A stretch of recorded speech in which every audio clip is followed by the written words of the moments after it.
عزیز طلباء طالبات، سر عبدالستار خان اس YouTube channel میں آپ تمام کا استقبال ہے۔ 10th history March 2024 gas paper ہے۔ چلیے شروعات کرتے ہیں۔ اردو میڈیم 2024۔ سوال نمبر 1 کا اے ہے، مناسب متبادل چن کر بیانات مکمل کیجیے۔ پہلا ہے، ضلع تھانہ کے جیو یا سومیا مچھے کا ڈیش مصوری کو مقبول بنانے میں بڑا ہاتھ ہے۔ دوسرا ہے، قدیم سنسکرت کتاب ڈیش میں کئی کھیلوں اور کھلونوں کا ذکر کیا گیا ہے۔ تیسرا ہے، مراٹھی دائرۃ المعارف وشو کوش کی تدوین کا کام ڈیش کی رہبری میں شروع ہوا۔ پہلے کا جواب ہے، ضلع تھانہ کے جیوئی یا سومیا مچھے کا وارلی مصوری کو مقبول بنانے میں بڑا ہاتھ ہے۔ دوسرا، قدیم سنسکرت کتاب کتھا سرت ساگر میں کئی کھیلوں اور کھلونوں کا ذکر کیا گیا ہے۔ تیسرا، مراٹھی دائرۃ المعارف وشو کوش کی تدوین کا کام ماہر منتخ لکشمن شاستری جوشی کی رہبری میں شروع ہوا۔ اگلا ہے، آرکیولوجی آف نالج نامی کتاب ڈیش نے لکھی۔ اس کا صحیح جواب ہے مائیکل فوکو۔ دوسرا ہے، جدید تاریخ نویسی کا بانی ڈیش کو کہا جا سکتا ہے۔ اس کا صحیح جواب ہے والٹیئر۔ تیسرا ہے، 5ویں صدی قبل مسیح کے یونانی مورخ ڈیش نے اپنی کتاب کے عنوان کے لیے پہلی بار لفظ ہسٹری استعمال کیا تھا۔ اس کا صحیح جواب ہے ہیروڈوٹس۔ چوتھا ہے، 19ویں صدی کی تاریخ نویسی کے طرز پر خاص طور پر ڈیش کے خیالات کا اثر پڑا۔ اس کا صحیح جواب ہے لیوپولڈ وان رانکے۔ اگلا ہے، دنیا کا سب سے قدیم عجائب گھر ڈیش شہر کی کھدائی کے دوران دریافت ہوا۔ اس کا صحیح جواب ہے اور۔ بھارت کا قومی دستاویزات کا محافظ خانہ ڈیش میں ہے۔ اس کا صحیح جواب ہے دلی۔ تیسرا ہے، سائنس اور علم کی تمام شاخوں کا جنم ڈیش سے ہوا۔ اس کا صحیح جواب ہے فلسفہ۔ سوال نمبر 1 کا بے ہے، ذیل کے ہر گروہ میں سے غلط جوڑی پہچانیے اور لکھیے۔ کالبیلیا راجستھان کا لوک سنگیت۔ دوسرا ہے، رسالہ پرگتی کے ایڈیٹر، پہلا ماہنامہ دگ درشن، روزنامہ دین بندھو، ڈسکوری آف انڈیا۔ تیسرا ہے، دنیا کا نقشہ اور زمین کا گلوب بنانے والا پہلا نقشہ نویس، دنیا کا پہلا دریافت کنندہ سیاح، یورپ کو چین سے متعارف کرانے والا پہلا اطالوی سیاح، اسلامی دنیا کا طویل سفر کرنے والا 14ویں صدی کا سیاح۔ پہلے کا جواب ہے غلط جوڑی، رمن مغربی بنگال کا رقص۔ دوسری غلط جوڑی ہے پہلا ماہنامہ دگ درشن، نریندر شرما۔ تیسرا ہے غلط جوڑی، دنیا کا نقشہ اور زمین کا گلوب بنانے والا پہلا نقش نویس، تھامس کک۔ اگلا ہے، غلط جوڑی ہے پربھاکر آچاریہ پی کے اترے۔ پانچویں غلط جوڑی ہے 6 ماہی 2 مہینے۔ تصورات کو واضح کرنا ہے، کٹھ پتلی گڑیوں کی قسمیں۔ پہلا ہے دستی کٹھ پتلی، دوسرا ہے لکڑی کی کٹھ پتلی، تیسرا ہے ڈور والی کٹھ پتلی، چوتھا ہے سایہ کٹھ پتلی۔ اگلا ہے، بھارت میں رقص کی مختلف قسمیں۔ اڑیسہ اوڈیسی، آندھرا کچی پوڑی، کیرلا کتھکلی موہنی اٹم، شمالی بھارت کتھک، تامل ناڈو بھرت ناٹیم، مہاراشٹر لاونی۔ سوال نمبر 2 کا اے ہے، دی گئی ہدایت کے مطابق عمل کیجیے۔ کوئی 4 نمبرات کے لیے تصوراتی خاکہ مکمل کیجیے۔ قوم پرست مورخین۔ پہلا ہے مہادیو گووند راناڈے، رام کرشن گوپال بھنڈارکر، ونائک دامودر ساورکر، وشنو شاستری چپلونکر۔ دوسرا ہے مراٹھی ڈراموں کے ارتقائی مراحل روا خاکے کی شکل میں لکھیے۔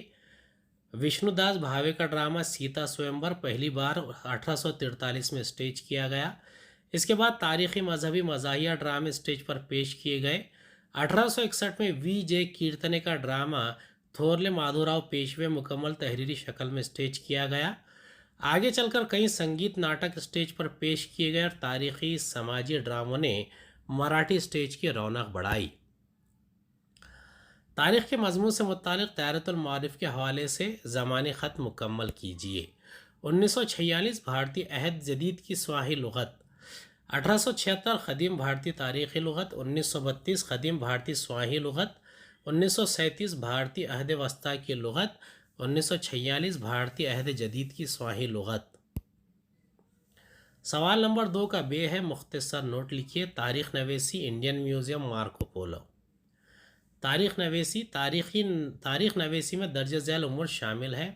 پہلا ہے دستیاب تاریخی معلومات کو اکٹھا کرنا اور ان کا تجزیہ کرنا۔ دوسرا، ان معلومات کے مقام اور زمانے کے متعلق معلومات حاصل کرنا۔ ان معلومات کے حوالے سے مناسب سوالات ترتیب دینا۔ تیسرا، دستیاب معلومات کے حوالوں کی جانچ کر کے تجزیاتی تحقیق کرنا۔ چوتھا، تاریخی معلومات کے ضمن میں ممکنہ نتائج پیش کرنا۔ مذکورہ بالا طریقے سے لکھنے کو تاریخ نویسی کہتے ہیں۔ دوسرا ہے انڈین میوزیم۔ پہلا نقطہ ہے کولکاتہ کا انڈین میوزیم بھارت کا سب سے بڑا اور قدیم عجائب گھر ہے۔ دوسرا، ڈینش یعنی ڈنمارک ماہر نباتات نیتھنیل واک نے اسے 1814 میں ایشیاٹک سوسائٹی کے تحت قائم کیا۔ تیسرا، اس میوزیم کے 3 خاص انتظامی محکمے ہیں: فنون، آثار قدیمہ اور علوم انسانی بشریات۔ چوتھا، طباعت، فوٹوگرافی، نمائش، پیشکش، ماڈل سازی، تحفظ و نگہداشت، تربیت، لائبریری، تحفظ، عجائب خانہ جیسے محکموں کی معرفت میوزیم میں سارے کام انجام دیے جاتے ہیں۔ بھارت کے تہذیبی ورثے میں یہ ایک اہم ورثہ ہے۔ تیسرا ہے مارکو پولو۔ پہلا ہے دنیا کا مشہور سیاح مارکو پولو 1254 عیسوی میں اٹلی کے شہر وینس میں ایک تاجر کے خاندان میں پیدا ہوا۔ دوسرا نقطہ ہے 13ویں صدی کے اواخر میں شاہراہ ریشم سے چین تک کا سفر کرنے والا وہ پہلا یورپی تھا۔ اس کا تحریر کردہ سفر نامہ مغربی ایشیا کی معلومات دینے والی کتاب ہے۔ تیسرا، اس نے اپنی کتاب کے ذریعے دنیا کو ایشیا کی سماجی زندگی، تہذیبی زندگی، طبعی ساخت اور تجارت سے متعارف کرایا۔ اس سے یورپ اور ایشیا کے مابین تعلقات اور تجارت کا آغاز ہوا۔ چوتھا نقطہ، اس نے بھارت کے جنوبی ساحلی علاقے سے بھی سفر کیا۔ اس نے اپنی کتاب میں جنوب کے مالابار صوبے کے لوگوں کی زندگی اور وہاں کے مخفی علوم کو بیان کیا ہے۔ اگلا ہے اینلس نظام۔ اس کا جواب ہے پہلا نقطہ ہے سیاسی مطالعے کے ساتھ ساتھ مقامی باشندوں اس دور کے موسم، تجارت، زراعت، مواصلات اور رابطے کے وسائل، سماجی تقسیم، درجہ بندی اور گروہ کے رجحان کا مطالعہ کرنا بھی اہم سمجھا جانے لگا ہے۔ اسی فکری نظام کو اینلس نظام کہا جاتا ہے۔ دوسرا ہے اینلس کا مطلب ہے سال بھر کی روداد۔ واقعہ جس زمانے میں ہوا ہے صرف اس کا سیاسی نہیں بلکہ سماجی، معاشی وغیرہ ہمہ جہت مطالعہ کرنا چاہیے۔ اس اینلس نظام کی ابتدا اور ارتقاء سب سے پہلے فرانسیسی مورخوں نے کیا۔ اینلس نظام کی وجہ سے تاریخ نویسی کو ایک نئی سمت حاصل ہو گئی۔ دوسرا ہے نسائی تاریخ نویسی۔ اس کا جواب ہے پہلا نقطہ ہے نسائی تاریخ نویسی یعنی خواتین کے نقطہ نظر سے کی گئی تاریخ کی اثر نو تشکیل ہے۔ دوسرا ہے تاریخ نویسی پر مردوں کی بالادستی کے نقطہ نظر کا اثر زیادہ تھا۔ تیسرا ہے اس لیے فرانسیسی دانشور سیما دا بوا نے مذکورہ نقطے پر دوبارہ غور کرنے اور خواتین کے نقطہ نظر کی شمولیت پر زور دیا۔ چوتھا، اس کے بعد ہی اس نسائی تاریخ نویسی کے نظریے کو قبول کیا گیا۔ پانچواں، خواتین سے متعلق ملازمتوں، روزگار، ٹریڈ یونین، خواتین کی خاندانی زندگی، خواتین کے اداروں وغیرہ پر مفصل غور و فکر کرنے کی ابتدا ہوئی۔ اگلا ہے زرعی سیاحت۔ اس کا جواب ہے پہلا نقطہ ہے زراعت اور زراعت سے متعلق سرگرمیوں کو دیکھنے کے لیے کیا گیا سفر زرعی سیاحت ہے۔ دوسرا، حالیہ زمانے میں بڑے پیمانے پر زرعی تحقیقات ہو رہی ہیں۔ اس کام کے لیے پورے بھارت میں زرعی تحقیقاتی مراکز اور زرعی یونیورسٹیاں قائم کی گئی ہیں۔ تیسرا ہے کس فصل کے لیے کون سی مٹی مناسب ہے۔ اس کا معیار کیچوا زراعت، کھیتوں میں تالاب، پھلوں کے باغات وغیرہ سرگرمیاں انجام دی جاتی ہیں۔ سکم ریاست کو نامیاتی پیداواری ریاست قرار دیا گیا ہے۔ چوتھا ہے بارش کا تناسب کم ہونے کے باوجود اسرائیل جیسے چھوٹے ملک نے زرعی شعبے میں زبردست ترقی کی ہے۔ یہ سب نئے طرز کے منصوبوں اور سرگرمیوں نیز زراعت کی جدید ٹیکنالوجی کے سبب ممکن ہوا۔ ان کی معلومات حاصل کرنے کے لیے کسان، طلباء اور شہری لوگ وہاں جاتے ہیں۔ دیگر ممالک سے بھی لوگ آتے ہیں۔ اس وجہ سے زرعی سیاحت تیزی سے فروغ پا رہی ہے۔ ورثے کی سیر، ہیریٹیج واک۔ پہلا نقطہ ہے تاریخی ورثے کے مقامات کی سیر کو جانا ورثے کی سیر ہیریٹیج واک کہلاتا ہے۔ تاج محل جیسی یادگاریں، بادشاہوں کے محلات، قلعے، قدیم مساجد، منادر، چرچ وغیرہ دیکھنے کے لیے ہم جو سفر کرتے ہیں اسے ورثے کی سیر کہتے ہیں۔ دوسرا نقطہ ہے جہاں تاریخ رقم ہوئی اور اس مقام پر پہنچ کر اس تاریخ کو جاننے کا تجربہ ورثے کی سیر میں ہی حاصل ہوتا ہے۔ تیسرا نقطہ ہے کئی شوقین تنظیمیں قلعوں پر چڑھائی کا پروگرام عمل میں لاتی ہے۔ پونا، ممبئی جیسے شہروں میں سیاحوں کو قدیم عمارتوں میں جانا بہت پسند ہے۔ سوال نمبر 3 ہے درج ذیل بیانات کی وجوہات کے ساتھ وضاحت کیجیے۔ تاریخ کی تحقیق میں سائنسی تجرباتی اور مشاہداتی طریقے استعمال نہیں کیے جا سکتے۔ دوسرا، یونیسکو کی جانب سے عالمی ورثے کے مستحق مقامات اور روایات کی فہرست شائع کی جاتی ہے۔ تیسرا، اپنے قدرتی اور تہذیبی ورثے کا تحفظ ہمیں خود کرنا چاہیے۔ چوتھا، محافظ خانے میں رکھے ہوئے مراسلات اور تاریخی نقطہ نگاہ سے قابل اعتماد ہوتے ہیں۔ پہلے کا جواب ہے، پہلا نقطہ ہے سائنسی طریقے میں تجربے اور مشاہدے کا استعمال کر کے دائمی اصول پیش کیے جا سکتے ہیں۔ دوسرا، تاریخ کی تحقیق میں وہ واقعہ ماضی میں گزر چکا ہوتا ہے۔ تیسرا، ہم اس واقعے کے مشاہدے کے لیے اس وقت وہاں موجود نہیں ہوتے، اس وجہ سے اس واقعے کا حال میں اعادہ نہیں کر سکتے۔ چوتھا، تاریخ میں کسی مخصوص واقعے پر سے دائمی اور عام اصول ترتیب دینا اور اس اصول کو دوبارہ ثابت کرنا ممکن نہیں ہوتا، اس لیے تاریخ کی تحقیق میں سائنسی تجرباتی اور مشاہداتی طریقہ استعمال نہیں کر سکتے۔ دوسرے کا جواب ہے، پہلا نقطہ ہے ہمارے آباء و اجداد کی تیار کردہ فنی اشیاء اور روایات ہمارا تہذیبی ورثہ ہیں، ان کے لیے ہمارے دل میں اپنائیت کا جذبہ ہوتا ہے۔ دوسرا، اگلی نسل کے لیے ان ورثوں کو محفوظ رکھنا اور ان کی نگہداشت کرنا ضروری ہے۔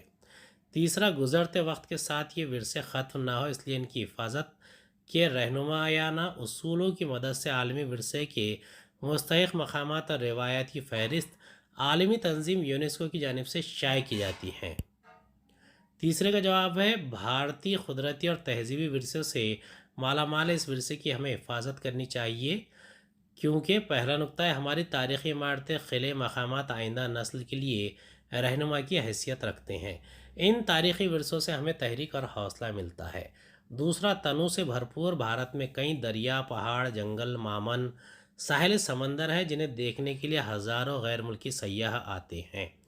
تیسرا، بھارتی رقص، ادب، مختلف فنون، فلسفے کا مطالعہ کرنے کے لیے دنیا بھر کے لوگ بھارت آتے ہیں۔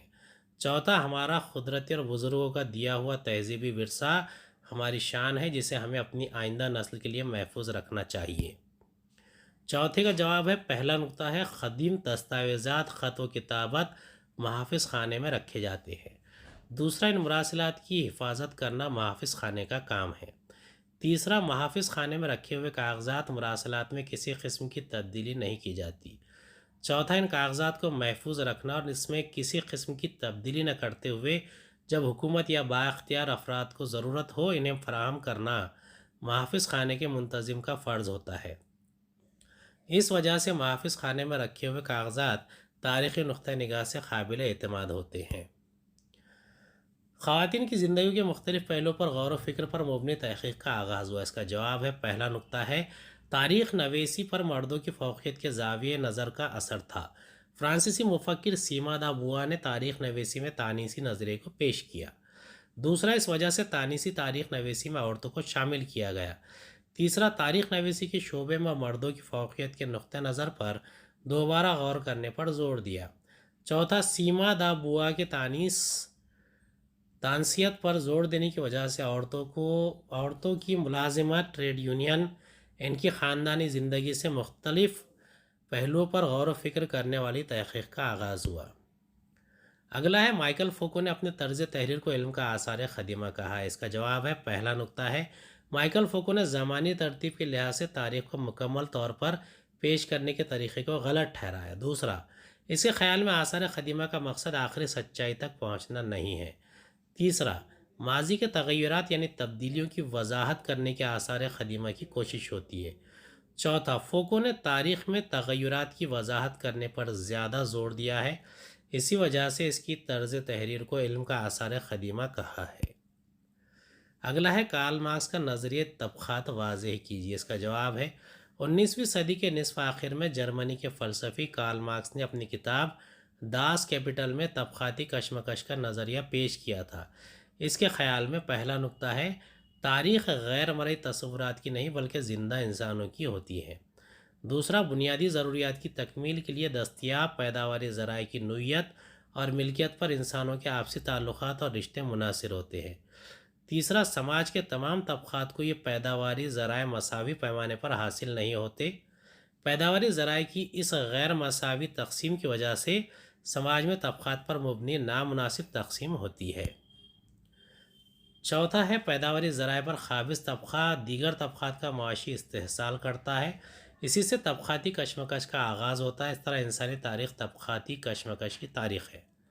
دوسرا ہے جدید طریقۂ تاریخ نویسی کی اہم خصوصیات بیان کی، جس کا جواب ہے اس طریقے کی ابتدا سائنسی طریقے سے یعنی مناسب سوالوں کو ترتیب دینے سے ہوتی ہے۔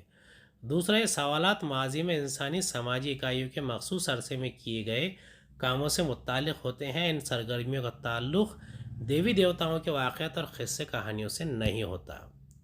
سوال نمبر 4 ہے درج ذیل اقتباس کو پڑھ کر اس کے نیچے دیے ہوئے سوالوں کے جواب لکھیے 4 نمبرات کے لیے۔ قدیم بھارت سے موجودہ زمانے تک تاریخ پر مبنی دوردرشن پر نشر کیا جانے والا بھارت ایک کھوج اہم سیریل ہے۔ یہ سیریل پنڈت نہرو کی کتاب ڈسکوری آف انڈیا پر مبنی تھا۔ ہدایت کار شیام بینگل کے اس سیریل نے زمانہ قدیم سے عہد حاضر تک کی سماجی، تہذیبی اور سیاسی تاریخ کی پیشکش کی ہے۔ مفصل تحقیق اور پیشکش کی وجہ سے یہ سیریل بہت مقبول ہوا۔ اس سیریل کے ذریعے ہڑپا کی تہذیب، ویدک دور، رامائن، مہابھارت کی تفصیل، عہد موریہ، ترک، افغان اور مغلوں کے حملے، مغلیہ دور اور مغل بادشاہوں کے کارنامے، بھکتی تحریک، چھترپتی شیواجی مہاراج کے کارنامے، سماجی اصلاحی تحریکیں اور آزادی کی جدوجہد جیسے کئی واقعات پیش کیے گئے ہیں۔ اس سیریل میں ناٹک، عوامی فنون اور اصلاحی معلومات کے ذریعے نہرو کا کردار نبھانے والا اداکار اور روشن سیٹھ ابتدائی کلمات اور تفصیلات پیش کرتا ہے۔ تاریخ کی جانب سے دیکھنے کا نہرو کا نظریہ اور مؤثر پیشکش کی وجہ سے یہ سیریل بھارت میں بہت مقبول ہوا۔ پہلا سوال ہے سیریل بھارت ایک کھوج کس کتاب پر مبنی ہے؟ دوسرا سوال ہے سیریل بھارت ایک کھوج کا ڈائریکشن ہدایت کس نے کیا تھا؟ تیسرا آپ کے خیال میں بھارت ایک کھوج کے مقبول ہونے کے لیے کون سے عوامل ذمہ دار ہیں؟ پہلے کا جواب ہے سیریل بھارت ایک کھوج پنڈت نہرو کی لکھی ہوئی کتاب ڈسکوری آف انڈیا پر مبنی ہے۔ دوسرا سیریل بھارت ایک کھوج کی ہدایت شیام بینگل نے دی تھی۔ تیسرا میرے خیال میں سیریل بھارت ایک کھوج کے مقبول ہونے میں درج ذیل عوامل ذمہ دار ہیں۔ پہلا اس سیریل میں قدیم زمانے سے جدید زمانے تک کی سماجی، تہذیبی اور سیاسی تاریخ پیش کی گئی ہے۔ دوسرا نقطہ ہے بھارت کے کونے کونے کی سماجی زندگی، تہذیب، فنون، ادب پر روشنی ڈالی گئی ہے جسے دیکھ کر لوگوں کو مسرت ہوئی۔ تیسرا مفصل تحقیق اور مؤثر پیشکش کی وجہ سے یہ سیریل بہت مقبول ہوا۔ چوتھا پنڈت نہرو کے تاریخ کی جانب دیکھنے کے نظریے سیریل میں ڈرامائیت، عوامی فنون اور علمی معلومات کا بھی لوگوں پر بہت اثر ہوا۔ سوال نمبر 5 ہے درج ذیل سوالوں کے مفصل جواب لکھیے کوئی دو۔ پہلا ہے کیرتن کی نوعیت کو واضح کیجیے۔ دوسرا عوامی فن اور کلاسیکی فن کا فرق واضح کیجیے۔ تیسرا کھیل اور تاریخ کا باہمی تعلق واضح کیجیے۔ چوتھا تصویر کا مشاہدہ کر کے دیے ہوئے سوالوں کے جواب لکھیے۔ سوال ہے ذیل کی تانبے کی تختی پر بنی ہوئی رسم الخط کی علامتوں اور ان سے ظاہر ہونے والے مطلب کے بارے میں لکھیے۔ پہلے کا جواب ہے کیرتن عوامی فن کی ایک قسم ہے جس میں گانے، بجانے، رقص اور مزاح کے ذریعے خدا کی خوبیوں اور اس کے کرشموں کو بیان کیا جاتا ہے۔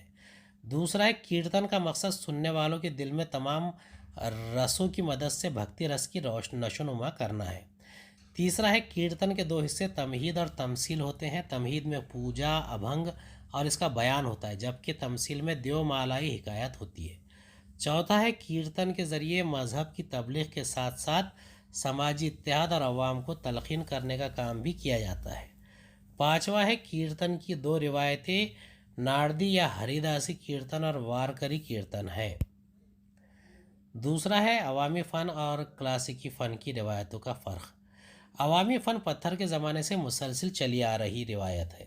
کلاسیکی فن کی اتنی طویل روایت نہیں ہے۔ عوامی فنون کا اظہار لوگوں کی روزمرہ زندگی گزارنے کا حصہ ہوتا ہے۔ کلاسیکی فنون کا لوگوں کی روزمرہ زندگی سے ربط نہیں ہوتا ہے۔ تیسرا عوامی فنون کسی بھی اصول کے تابع نہیں ہوتے۔ کلاسیکی فنون معیاری اصولوں کے تابع ہوتے۔ عوامی فنون عوام کی عملی شرکت سے وجود میں آتے ہیں، ان میں بے ساختگی ہوتی ہے۔ کلاسیکی فنون پر عبور حاصل کرنے کے لیے طویل عرصے تک تربیت کی ضرورت ہوتی ہے۔ عوامی فنون پر مقامی ماحول، روایت، پوجا کرنے کے طریقے اثر انداز ہوتے ہیں۔ کلاسیکی فنون پر مقامی روایات کا اثر کم ہوتا ہے۔ چھٹا نقطہ ہے مختلف سماجی گروہوں میں مختلف قسم کے عوامی فنون پائے جاتے ہیں۔ اصولوں کی بندش کی وجہ سے کلاسیکی فنون میں مخصوص گھرانے اور طریقے اور طرز وجود میں آتے ہیں۔ تیسرا ہے کھیل اور تاریخ کا باہمی تعلق بہت گہرا ہے۔ پہلا نقطہ ہے کھیل کے موضوع پر لکھنے والوں کے لیے ان کھیلوں کی تاریخ سے واقف ہونا ضروری ہوتا ہے۔ دوسرا، کھیل پر تبصرہ کرنے کے لیے مبصر کو ماضی کے کھلاڑیوں کی کھیل کی مہارتوں کا علم ہونا ضروری ہے۔ تیسرا، Olympic, Asiad, common wealth games جیسے بین الاقوامی مقابلوں کی معلومات، کھلاڑیوں کی خصوصیات جیسے امور کا ذکر کرنے کے لیے مبصر کو تاریخ کی مدد لینی پڑتی ہے۔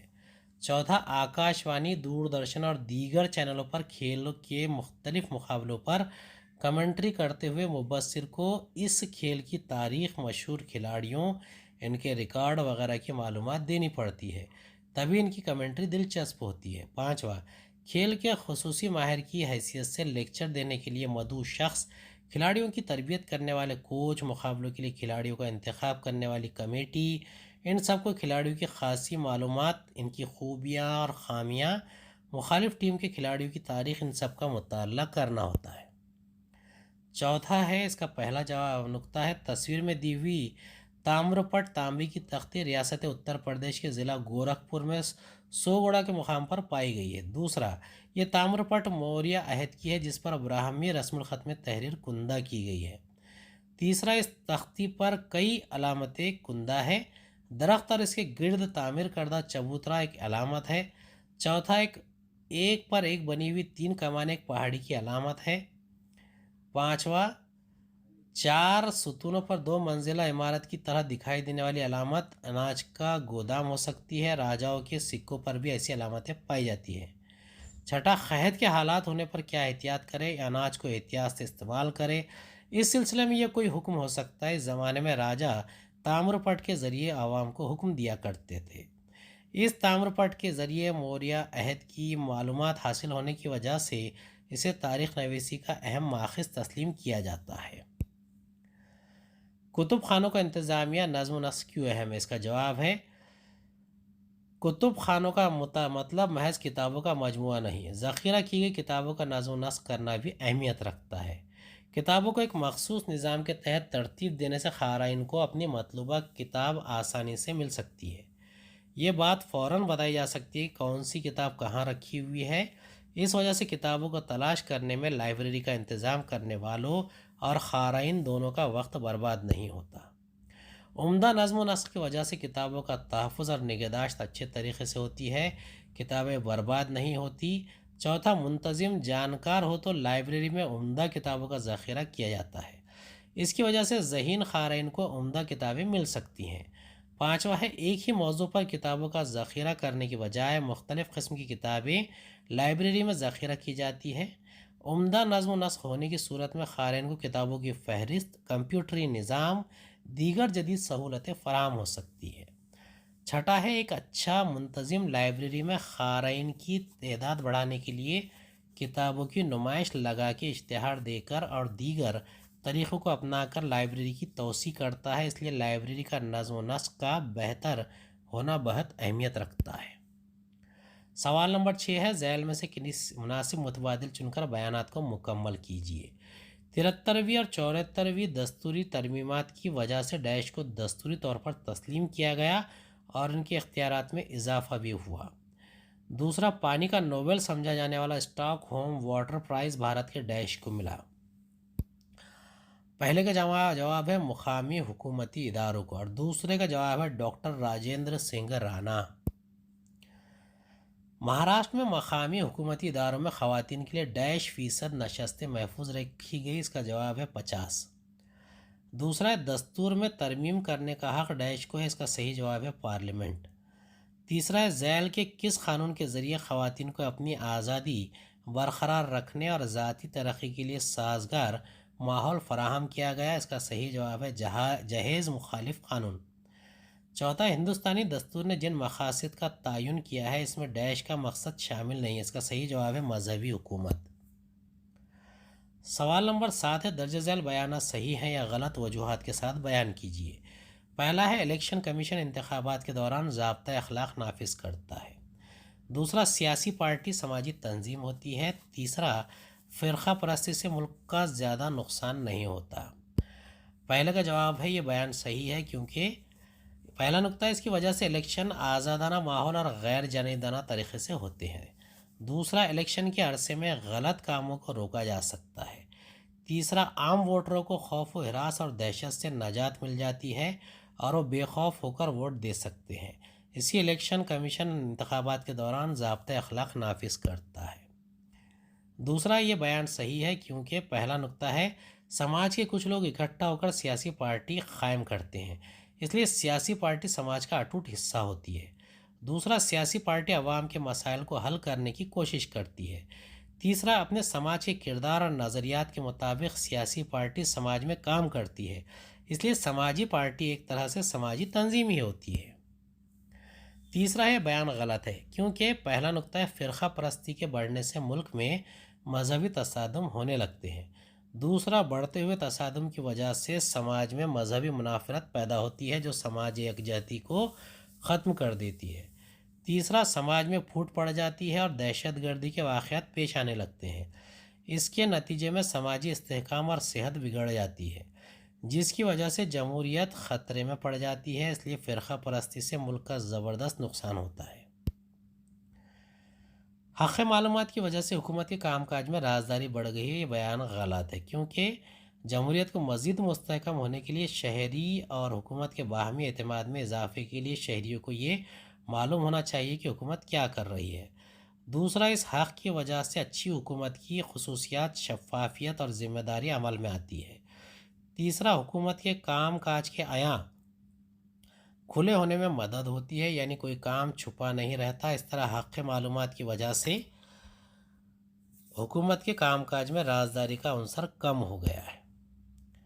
دستور کسی زندہ دستاویز کے مانند ہوتا ہے، بیان صحیح ہے۔ دستور تحریری شکل میں ہونے کے باوجود کتاب میں بند نہیں بلکہ سب ظاہر ہے۔ دوسرا بدلتے ہوئے حالات کے مطابق دستور میں ترمیم کرنے کا حق پارلیمنٹ کو حاصل ہے۔ تیسرا دستور کے بنیادی ڈھانچے کو نقصان پہنچائے بغیر عوام کی خواہشات پوری کرنے کے لیے پارلیمنٹ اس میں ترمیم کر سکتی ہے۔ دستور کی اس لچکدار خصوصیت کی وجہ سے اس کی حیثیت کسی زندہ دستاویز کی مانند ہوتی ہے۔ جمہوریت میں تحریکوں کو بڑی اہمیت حاصل ہے، یہ بیان صحیح ہے۔ اجتماعی مسائل کے خاتمے کے لیے ایک اور کئی افراد منظم ہو کر اجتماعی طور پر احتجاج کرتے ہیں۔ سماجی مسائل کے تعلق سے کارکنان تمام معلومات حکومت کو دیتے رہتے ہیں۔ تحریک کے بڑھتے ہوئے اثرات کی وجہ سے حکومت کو اس پر توجہ دینی پڑتی ہے۔ چوتھا ہے حکومت کے فیصلوں اور پالیسیوں کی مخالفت کرنے کے لیے تحریک چلائی جاتی ہے۔ جمہوری طرز حکومت ہی میں عوام کو مخالفت کرنے کا حق حاصل ہوتا ہے، اس وجہ سے جمہوریت میں تحریک کو بڑی اہمیت حاصل ہے۔ تحریک کے لیے مضبوط قیادت کی ضرورت نہیں ہوتی، یہ بیان غلط ہے۔ کوئی بھی تحریک قیادت ہی کی وجہ سے فعال رہتی ہے اور وسیع ہوتی ہے۔ تحریک کی کامیابی اور ناکامی کا انحصار بھی مضبوط قیادت پر ہوتا ہے۔ دوسرا ہے تحریک کے پروگرام، احتجاج کی سمت اور شدت کب کم یا زیادہ کرنا ہے، اس بارے میں مضبوط قیادت ہی مناسب فیصلہ کر سکتی ہے۔ تیسرا ہے مضبوط قیادت ہی لوگوں تک پہنچ کر عوامی حمایت حاصل کر سکتی ہے اور تحریک کے اثرات کو بڑھا سکتی ہے۔ اس وجہ سے تحریک کے لیے مضبوط قیادت کی ضرورت ہوتی ہے۔ سوال نمبر 8 کا اے ہے درج ذیل تصورات کو واضح کیجیے۔ لوک سبھا میں خواتین کی نمائندگی، علاقائی پارٹی۔ دستور سازوں نے خواتین کو بااختیار بنانے کے لیے شروع سے ہی مساوات مرد و زن کی پالیسی اختیار کر کے دونوں کو مساوی سیاسی حقوق دیے ہیں۔ دوسرا اس وجہ سے 1952 کی پہلی لوک سبھا میں 22 خواتین منتخب ہو کر آئی تھی، یہ تعداد بڑھتے ہوئے 2014 میں 66 تک جا پہنچی ہے۔ تیسرا ہے پارلیمنٹ میں ایسا بل پیش کیا گیا ہے کہ لوک سبھا کی مجموعی نشستوں کا 50% حصہ خواتین کے لیے محفوظ کیا جائے۔ چوتھا لوک سبھا میں خواتین کی نمائندگی بڑھنے پر خواتین کے ساتھ ہونے والی ناانصافی دور ہوگی اور ملک کے فیصلے کے عمل میں خواتین کی شرکت میں اضافہ ہوگا۔ دوسرا ہے علاقائی پارٹی۔ پہلا نقطہ ہے کسی مخصوص علاقے کی انفرادیت پر فخر کرنے اور اس علاقے کی ترقی کرنے کے لیے اقتدار کی دوڑ میں شریک ہونے والے سیاسی گروہ کو علاقائی پارٹی کہتے ہیں۔ دوسرا، ان پارٹیوں کا اثر اپنے علاقے تک محدود ہوتا ہے، اپنے علاقے کی ترقی کے ساتھ ساتھ علاقے کی خود مختاری پر بھی ان کا اصرار ہوتا ہے۔ تیسرا، اپنے علاقے میں با اثر کردار ادا کرتے ہوئے یہ پارٹی اب قومی سیاست پر بھی اثر انداز ہونے لگی ہیں۔ چوتھا، علاقائی پارٹیوں کا سفر علیحدگی پسندی خود مختاری سے بنیادی دھارے میں شامل ہونے کے مرحلوں میں جاری ہے۔ سوال نمبر 8 کا ب ہے، دی ہوئی ہدایت کے مطابق عمل کیجیے۔ درج ذیل تصوراتی خاکے مکمل کیجیے۔ دستور کی بنیادی ساخت میں شامل توضیحات شقیں کیا ہے؟ دستور کی وفاقی حکومتی نوعیت، ملک کے اتحاد و یکجہتی کا تحفظ، مذہبی غیر جانبداری اور دستور کی برتری، ملک کا اقتدار اعلیٰ۔ دوسرا ہے جمہوری خطرے۔ اس کا جواب ہے امن و ترقی، آزادی، مساوات، اخوت، انصاف، انسان دوستی۔ خواتین کی آزادی اور ترقی کے لیے بنائے گئے قوانین۔ باپ اور شوہر کی جائیداد میں عورتوں کا مساوی حصہ، جنسی ہراسانی سے حفاظت کرنے والا قانون، جہیز مخالف قانون، گھریلو تشدد مخالف قانون۔ سوال نمبر 9 ہے، درج ذیل سوالوں کے مختصر جواب لکھیے کوئی ایک۔ الیکشن کمشنر کے عہدے کے بارے میں معلومات لکھیے۔ دوسرا، آزادی کے بعد کے دور میں بھارت میں خواتین کی تحریک کی تبدیل شدہ مقاصد بیان کیجیے۔ پہلا نقطہ ہے، بھارتی الیکشن کمیشن میں ایک چیف الیکشن کمشنر اور دیگر 2 الیکشن کمشنر ہوتے ہیں، تینوں کو مساوی اختیارات حاصل ہیں۔ 2، ان کمشنروں کو صدر جمہوریہ نامزد کرتے ہیں۔ سرکاری ملازمت میں سے کسی تجربہ کار شخص کو اس عہدے پر نامزد کیا جاتا ہے۔ تیسرا، پارلیمنٹ اور ودھان سبھا کے نمائندوں کے انتخابات غیر جانبدارانہ ماحول میں کروانے کی ذمہ داری چیف الیکشن کمشنر کی ہے۔ چوتھا، الیکشن کمیشن کی آزادی کے تحفظ کے لیے کمشنروں کو آسانی سے اور سیاسی وجوہات کی بنا پر ان کے عہدے سے ہٹانے کا اختیار دستور نے کسی کو نہیں دیا ہے۔ دوسرا ہے، آزادی سے قبل کے دور میں عورتوں کے ساتھ ہونے والی غیر منصفانہ رسوم کو ختم کر کے اصلاح کرنا خواتین کی تحریک کا مقصد تھا۔ دوسرا، آزادی کے بعد دستور نے عورتوں کو مردوں کے مساوی حقوق دیے ہیں، لیکن عملی طور پر ان کے ساتھ سماج میں برابری کا سلوک نہیں کیا جاتا تھا۔ تیسرا، اس وجہ سے عورتوں کو صحیح معنوں میں آزادی حاصل ہونا خواتین کی تحریک کا مقصد بن گیا تھا۔ چوتھا، عورتوں کو انسان کی حیثیت سے سماج میں مقام ملنا، انہیں مساوی حق ملنا ہی اب خواتین کی تحریک کا مقصد ہے۔ آبی انقلاب۔ ڈاکٹر راجندر سنگھ رانا کو بھارت کا جل پروش کہا جاتا ہے۔ راجستھان جیسے ریگستانی علاقے میں ڈاکٹر راجندر سنگھ رانا نے دریاؤں کو نئی زندگی بخشی ہے۔ ترون بھارت سنگھ نامی تنظیم قائم کر کے سینکڑوں گاؤں میں پشتے یعنی مٹی کے بند تعمیر کر کے دریاؤں کو روکا ہے۔ تیسرا، پورے ملک میں پدیاترا کر کے تحفظ آب، جنگلاتی زندگی کا تحفظ، دریاؤں کو دوبارہ زندگی دینے جیسی مہمیں چلائی ہیں۔ چوتھا، ڈاکٹر رانا نے پورے ملک میں 11,000 پشتے تعمیر کیے ہیں۔ مسلسل 31 برسوں تک آبی انقلاب کا کام کرنے کی وجہ سے انہیں بھارت کا جل پروش کہا جاتا ہے۔ مزدور تحریک۔ پہلا نقطہ ہے، 1850 کے بعد بھارت میں کپڑے کی ملیں، ریلوے کمپنیاں جیسی صنعتیں شروع ہوئی۔ اس صنعت کاری کی وجہ سے ملک میں مزدوروں کا ایک بڑا طبقہ وجود میں آ گیا۔ دوسرا، آگے چل کر ان کے مسائل بڑھ گئے۔ ان مسائل کو حل کرنے کے لیے 1920 میں آل انڈیا ٹریڈ یونین کانگریس قائم کی گئی اور مزدوروں کی تحریک نے زور پکڑ لیا۔ تیسرا، آزادی کے بعد بھی مزدوروں کے مسائل حل کرنے کے لیے کئی یونینوں کی بنیاد ڈالی گئی۔ 1960 سے 1980 تک مزدوروں کی تحریک کا اثر تھا۔ 1980 کے بعد ممبئی میں کپڑے کی مل کے مزدوروں کی ہڑتال ناکام ہو جانے کی وجہ سے آہستہ آہستہ یہ تحریک بکھر گئی اور کمزور ہو گئی۔ چوتھا، عالم کاری اور ٹھیکے پر مزدوروں کے طریقے نے مزدوروں کی تحریک کو زبردست نقصان پہنچایا ہے۔ اگلا ہے، رائے دہندوں کی عمر 21 سال سے گھٹا کر 18 سال کرنے کے اثرات یا ووٹ دینے کا حق۔ بھارتی دستور نے تمام مرد و خواتین شہریوں کو رائے دہی کا حق دیا تھا جن کی عمر 21 سال مکمل ہو چکی ہے۔ اس حد کو گھٹا کر 18 سال کرنے کی وجہ، ایک، نوجوان طبقے کو سیاسی حق جلد حاصل ہو گیا۔ دوسرا، نوجوان طبقے کو یہ فیصلہ کرنے کا اختیار مل گیا کہ ان کے نمائندے کیسے ہونے چاہیے۔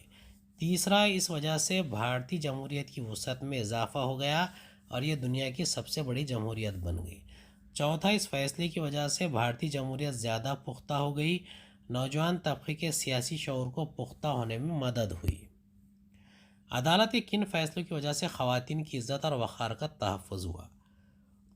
اس کا جواب ہے عدالت کے وقتاً فوقتاً دیے گئے فیصلوں کی وجہ سے خواتین کی عزت اور وقار کے تحفظ میں مدد ہوئی۔ پہلا ہے، مردوں کو طلاق شدہ عورتوں کو نان نفقہ ادا کرنے اور یکساں کام کے لیے عورتوں کو مردوں کے برابر تنخواہ دینے کے قانون پر عدالت نے مہر لگائی۔ دوسرا، باپ کی جائیداد میں شادی شدہ بیٹیوں کا مساوی حصہ ہے۔ عدالت کے اس فیصلے کی وجہ سے عورتوں کو مالی تحفظ حاصل ہوا۔ تیسرا ہے، تمام عبادت گاہوں میں عورتوں کو داخل ہونے کی آزادی ہوگی۔ عدالت کے اس فیصلے کی وجہ سے تمام مذاہب کی عورتوں کو عزت حاصل ہوئی۔ چوتھا، کھاپ پنچایتوں کے اختیارات کو عدالت نے باطل قرار دینے کی وجہ سے عورتوں پر عائد کی جانے والی بندشیں اور دور ہوئی اور انہیں انصاف ملا۔ عدالت کے دیے گئے فیصلوں سے پارلیمنٹ کو عورتوں کو وقار اور عزت دینے والے قوانین بنانے پڑے۔ جمہوریت کو مضبوط بنانے میں بھارتی عدالتوں کا کردار اہمیت رکھتا ہے، اس بیان کی وضاحت کیجیے۔ شہریوں کے حقوق، سیاسی عمل اور جمہوری نظام سے متعلق بھارتی عدالتوں نے وقفے سے دیے گئے اپنے فیصلوں سے درج ذیل اہم کردار ادا کیا۔ پہلا ہے، دستور کے مفہوم کا تعین کرتے وقت دستور کے بنیادی مقاصد اور دستور سازوں کے نظم العین کو عدالتوں نے ہمیشہ فوقیت دی ہے۔ دوسرا، سماجی انصاف اور مساوات کے مقصد کے حصول میں عدالتوں نے اہم فیصلے سنائے ہیں۔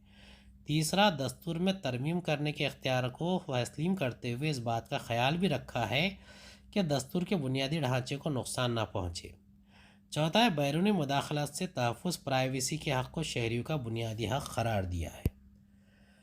سماجی انصاف قائم کرنے سے کیا مراد ہے؟ پہلا نقطہ ہے، جن سماجی امور اور خیالات کی وجہ سے افراد یا بعض انسانی گروہوں کے ساتھ ناانصافی ہوتی ہے، ان امور اور خیالات کو ختم کرنا۔ دوسرا، انسان کی حیثیت سے سب کا درجہ مساوی ماننا اور اس کے لحاظ سے پالیسیاں بنانا۔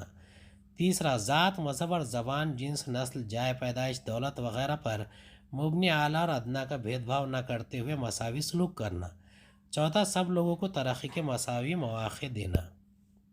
امید ہے آپ کو ہمارا ویڈیو پسند آیا ہوگا۔ اگلے ویڈیو میں دوبارہ ملاقات ہوگی۔ خدا حافظ۔